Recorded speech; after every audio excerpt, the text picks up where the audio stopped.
We're childhood friends, running a trucking business together, a net profit of over $350,000 a year. At the end of year split, he tossed me an envelope with $8,000 cash. Buddy, he said, you don't own the rig. This is for your trouble. I looked at him and his wife, celebrating their new BMW and their new house, and I smiled as I took the money. What he didn't know was that over the years, I hadn't just memorized every route. I had gotten to know every single client. The day I rolled up in my own tractor trailer and snatched his biggest contract right from under him, he completely lost his mind. The late year wind bit hard, kicking up dust that felt like sand against my face. Rick shoved a thick envelope into my hand and clapped me on the shoulder. Mark, my man, it's been a long year. His voice was thick with booze and a condescending sort of charity. I squeezed the envelope. It wasn't thin, but it wasn't fat either. The bills inside were so crisp they felt sharp. Rick, what's this? $8,000. A little something for your trouble. He grinned, showing off teeth-stained yellow from years of smoking and drinking. It was a good year. We cleared $350,000 net. You don't have a truck in the game, you're just riding along, so that's a damn good piece of change for you. 350,000, 8,000. The two numbers exploded in my head, leaving a dull ringing in their wake. My heart plummeted, a lead weight in my chest. His wife, Brenda, clung to his arm, dangling the keys to a brand new BMW. The blue and white logo seemed to burn into my eyes. Mark, you just keep working hard for my Rick next year, and we'll take care of you. Her hand, with its fire engine red nails, fished a set of house keys from her purse.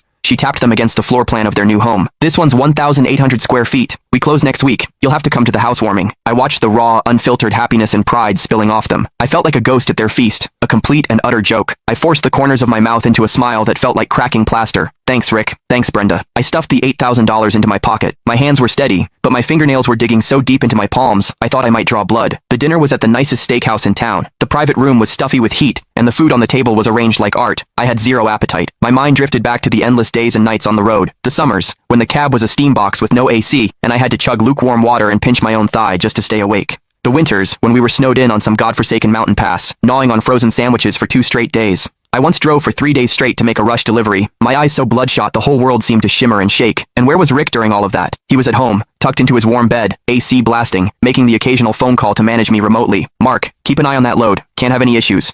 Mark, schmooze the guys at the dock. Get them to move faster. Mark, the client needs a little something extra. You know what to do. I was the one who had to know what to do. I was the one who had to keep an eye on things. I was the one changing tires in a blizzard and laying down planks in the mud, and he was the boss, reaping all the rewards. All